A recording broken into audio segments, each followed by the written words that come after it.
ہم ان جھگڑوں میں کیوں پڑیں؟ قیامت کے دن ہماری نمازوں کے بارے میں ہم سے پوچھا جائے گا، جنگ جمل جنگ صفین کے بارے میں نہیں پوچھا جائے گا۔ بتاؤ کہیں کسی کتاب میں لکھا گیا ہے قیامت کے دن اللہ تم سے اٹھائے گا اور پوچھے گا علی اور معاویہ کے درمیان جنگ جمل کیوں ہوئی تھی، جنگ صفین کیوں ہوئی تھی؟ تم سے پوچھا جائے گا، مجھ سے پوچھا جائے؟ ان کا معاملہ ہے، اللہ ان سے پوچھے گا۔ میاں تو ڈر، تجھے تیری نماز کے بارے میں پوچھا جائے گا، تجھے تیرے عمل کے بارے میں پوچھا جائے گا۔ اپنا سب کچھ بھول کر کے وہ صحابہ کے بارے میں زبان درازی کر رہا ہے۔ اس لیے بچو، یہ رافضیوں کے پھیلائے ہوئے جراثیم سے اپنے معاشرے کو بچاؤ۔ نوجوانوں کو بھی میں تلقین کرتا ہوں جب ایسی بحثیں آئیں تو وہاں سے اٹھ جانا، اس لیے کہ شیطان تمہیں غارت کرنے جا رہا ہے، تمہیں برباد کرنے جا رہا ہے۔ تو پوچھا جائے گا۔ سورہ الاحزاب کی آیت نمبر 57 کیا ہے؟ آیت درود سے اگلی، ان الذین یؤذون اللہ ورسولہ لعنہم اللہ فی الدنیا والآخرہ واعد لہم عذابا مہینا۔ بے شک جو لوگ اللہ اور اس کے رسول کو تکلیف دیتے ہیں ان کی زندگی میں بھی اور زندگی کے بعد، موت کے بعد بھی ان پر اللہ کی لعنت ہے، اور اللہ تعالیٰ نے ان کے لیے ذلیل و خوار کر دینے والا عذاب تیار کر رکھا ہے۔ وَلِعَوْذُ بِاللَّهِ تَعَالَى اللَّهُمَّ أَجِرْنَا مِنَ النَّارِ۔ تو جو اللہ اور اس کے رسول کو اذیت دے رہے ہیں ان سے پوچھا نہیں جائے گا۔ تو یہ ایک ڈھکوسلا انہوں نے کیا ہوا ہے اپنی کمزوریوں میں پردہ ڈالنے کے لیے۔ خود جو کچھ مناظرے کر رہے ہوتے ہیں اس کے بارے میں کیا پوچھا جائے گا؟ جو یہ کام کر رہے ہوتے ہیں وہ کہیں گے پوچھا جاتا ہے، تو اس کے بارے میں کیوں نہیں پوچھا جائے گا؟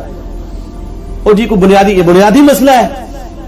فضائل صحابہ احمد بن حنبل کی کتاب میں 2 روایتیں ہیں صحیح سند کے ساتھ۔ ایک روایت میں ہے کہ سیدنا علی بن ابی طالب کہتے ہیں، یہ حدیث موقوف ہے اور ظاہر غیبی خبر ہے، نبی علیہ السلام کے بتانے پر موقوف ہے، کہ میری وجہ سے 2 فرقے گمراہ ہوں گے، ایک میری محبت میں غلوب کر کے، ایک میری دشمنی میں غلوب کر کے۔ اور دوسری روایت میں ہے فضائل صحابہ احمد بن حنبل کی کتاب میں کہ میری وجہ سے 2 فرقے دوزخ میں جائیں گے، ایک میری محبت میں غلوب کر کے، ایک میری دشمنی میں۔ تو جب آپ کی جنت اور دوزخ کا فیصلہ اس کے اوپر ہو رہا ہے تو پوچھا کیوں نہیں جائے گا؟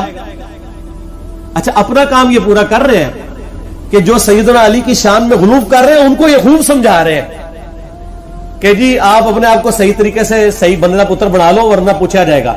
تو جو سیدنا علی کے مخالفین ہیں ان کو سمجھانے کی ذمہ داری کس کی ہے؟ ان کو کون سمجھائے گا؟ وہ سر اس پلیٹ فارم سے سمجھایا جا رہا ہے، دونوں کو سمجھایا جا رہا ہے اللہ کے فضل سے۔ تو جنت اور دوزخ کا تو فیصلہ ہونا ہے۔ پھر جو صحیح مسلم کی حدیث ہے 240 انٹرنیشنل نمبر کے مطابق، علی سے محبت نہیں رکھے گا مگر مؤمن، علی سے بغض نہیں رکھے گا مگر منافق۔ تو آپ کے ایمان کا لٹمس ٹیسٹ ہی جو ہے وہ محبت علی ہے، تو جنت اور دوزخ کا فیصلہ اس کے اوپر نہیں ہونا۔ پھر غدیر خون کی حدیث جو صحیح مسلم میں 6225 سے 6228 تک ہے، آپ علیہ السلام کا آخری خطبوں میں سے خطبہ وفات سے 2.5 مہینے پہلے خم نامی گاؤں میں، اس میں کیا الفاظ ہیں؟ اے لوگوں آگاہ ہو جاؤ، میں بھی ایک انسان ہوں، قریب ہے کہ اللہ کا قاصد یعنی موت کا فرشتہ میرے پاس آئے اور میں اس کی دعوت قبول کر لوں۔ میں اپنے بعد تم میں 2 بھاری چیزیں چھوڑ کے جا رہا ہوں، ان میں سے پہلی چیز اللہ کی کتاب ہے، اس میں ہدایت ہے، اس میں نور ہے، تم اللہ کی کتاب کو پکڑو، اپنا تعلق اس کے ساتھ مضبوط کرو۔ اللہ کی کتاب اللہ کی رسی ہے، جو اسے پکڑے گا ہدایت پہ ہوگا، جو چھوڑ دے گا گمراہ ہو جائے گا۔ اور دوسری بھاری چیز میرے اہل بیت ہیں۔ پھر 3 دفعہ آپ علیہ السلام نے فرمایا میں اپنے اہل بیت کے معاملے میں تمہیں اللہ کا خوف دلاتا ہوں، میں اپنے اہل بیت کے معاملے میں تمہیں اللہ کا خوف دلاتا ہوں، میں اپنے اہل بیت کے معاملے میں تمہیں اللہ کا خوف دلاتا ہوں۔ جب نبی علیہ السلام آپ کو ڈرا رہے ہیں وہاں تو کسی نے کہا یا رسول اللہ اہل بیت کے بارے میں پوچھا جائے گا؟ پھر المستدرک الحاکم میں صحیح سند کے ساتھ حدیث ہے انٹرنیشنل نمبر کے مطابق 4712 کہ نبی علیہ السلام نے فرمایا اگر کوئی شخص پوری زندگی حجر اسود اور مقام ابراہیم کے درمیان نمازیں پڑھتا رہے اور روزے رکھتا رہے اور قیامت والے دن اللہ سے اس حال میں ملاقات کرے کہ ہم اہل بیت کا بغض اس کے دل میں ہوا تو اللہ اسے ضرور دوزخ میں داخل کرے گا۔ اگر اہل بیت کا بغض نمازوں کے باوجود اور عام نمازیں نہیں، حجر اسود اور مقام ابراہیم کے درمیان اور روزے رکھنے کے باوجود آپ کو دوزخ میں لے جا سکتا ہے تو کیوں نہیں پوچھا جائے گا؟ ایک کہانیاں بند کرو۔ اصل میں ان بچاروں کا بھی قصور نہیں، ان کے بڑے بزرگ بھی ان کو کہانیاں کراتے رہے، انہوں نے وہی کہانیاں سن کے تو آگے بیان کی۔ ان کو کیا پتا تھا کہ آگے تو مسئلہ کھڑا ہو جائے گا، آگے تو ہر جگہ ہی آواز آ رہی ہے کہ نہ میں وہابی نہ میں بابی، میں ہوں مسلم علمی کتابی۔